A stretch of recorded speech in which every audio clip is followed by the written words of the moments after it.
Eric Dolar is the only known man who can accurately reproduce many of Tesla's experiments with radiant energy and wireless energy transmission.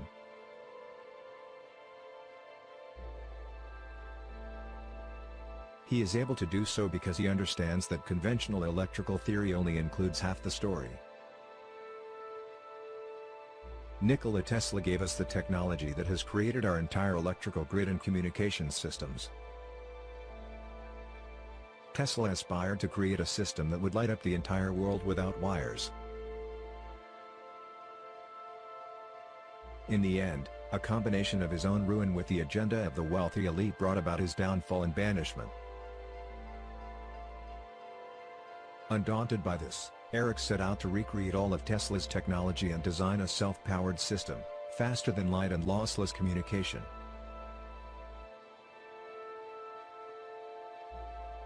Eric managed to rediscover Tesla's core job, but had to live in the desert.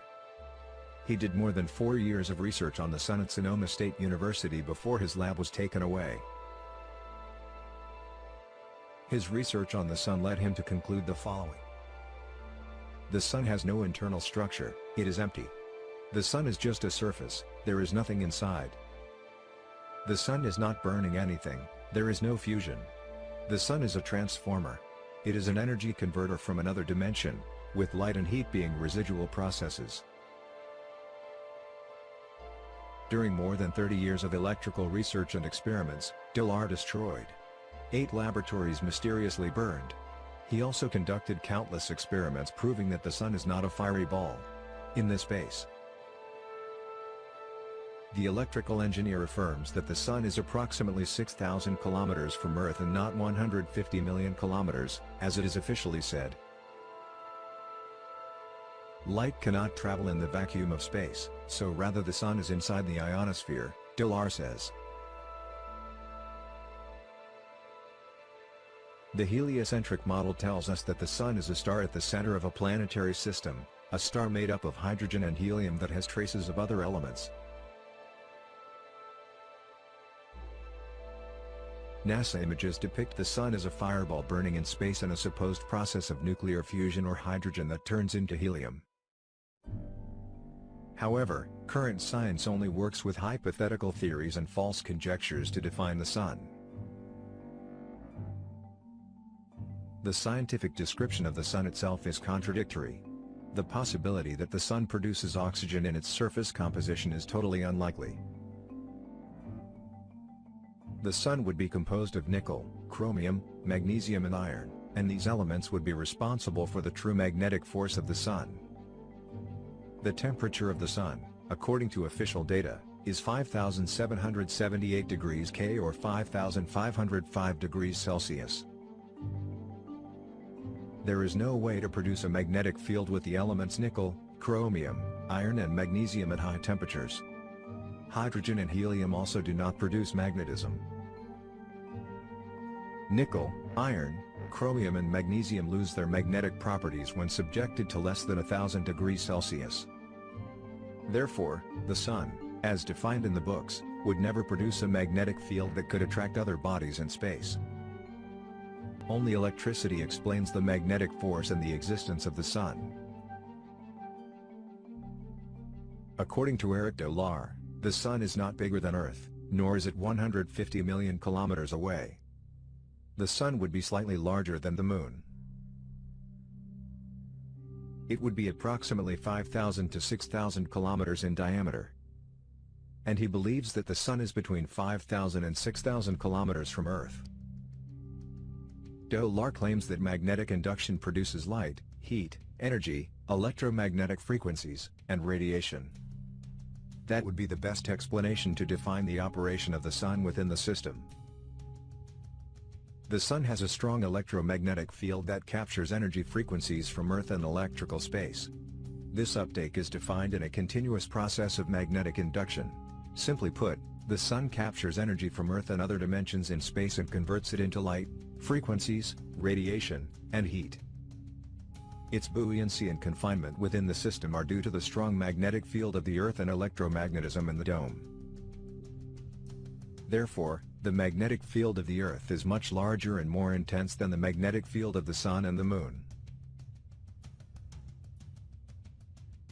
The sky is loaded with electrical particles and filaments that produce electromagnetic fields. The sun picks up all this electrical and frequency charge that comes from the earth, the sky, and the dome. To maintain the balance of this system, the sun acts as a gigantic transformer that converts all this captured energy into light, frequencies, heat and radiation. Therefore, the sun and also the moon provide an extraordinary harmony that maintains everything. Moon there would be no life on Earth. Electromagnetic waves radiate high and low frequencies. The sun would be the result of a vibratory frequency radiated from the Earth. Nikola Tesla believed that there was a specific frequency with which the Earth is struck like with a hammer. Tesla believed that the surface of the Earth vibrated with the frequency of electricity that was generated from electromagnetic processes, the Earth being a large Tesla coil. This frequency is very intense in Antarctica, where sonoluminescence phenomena occur daily. Antarctica would be the negative pole of the Earth's battery, where all the extra energy is released. The sun would be the result of this oscillating energy of very high frequencies.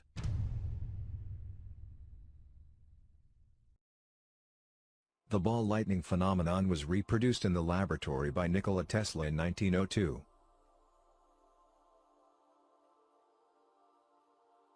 Other scientists have tried to reproduce this electrical phenomenon without success.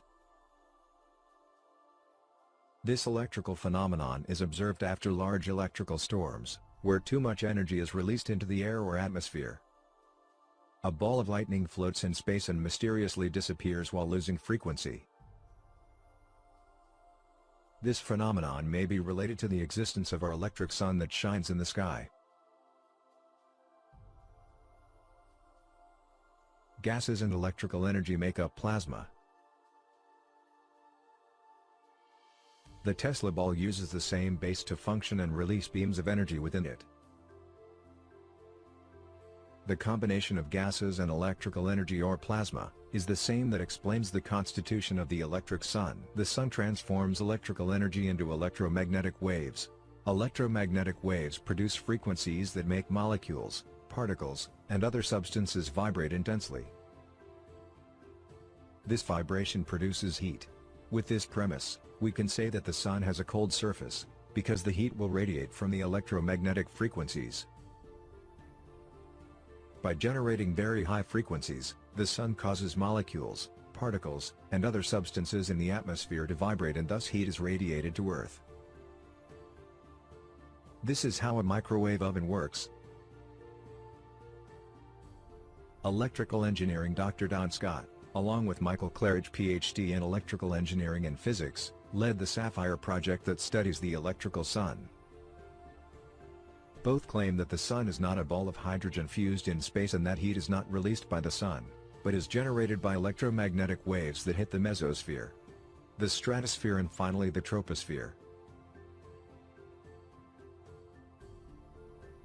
The engineer and satellite telecommunications expert Jose Alfonso Hernando Abajon, it also states that the sun is cold and that heat is generated by electromagnetic waves that vibrate in the atmosphere.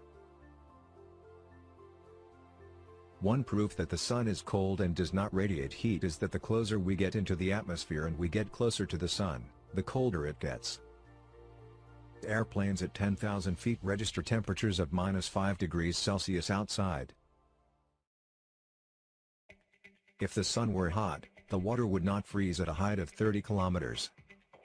Experiments with weather balloons show that transported water containers at high altitudes, they return to Earth completely frozen.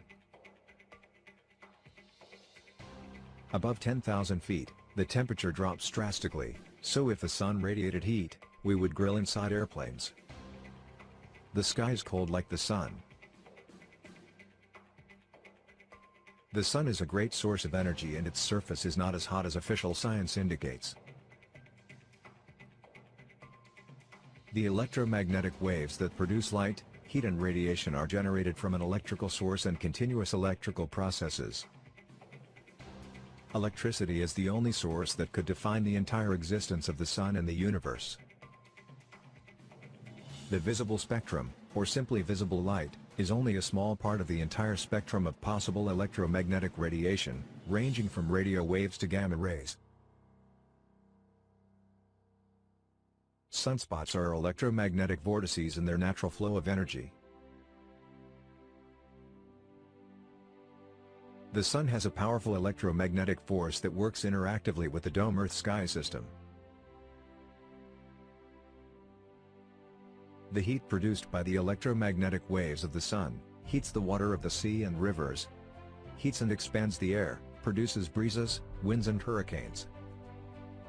Its heat evaporates the water. The vapor, which is lighter, concentrates in the atmosphere, forming the clouds that float in the skies. Therefore, the Sun plays a fundamental role in the climatic effects of the Earth and systematically influences the cycles of rain, winds and storms.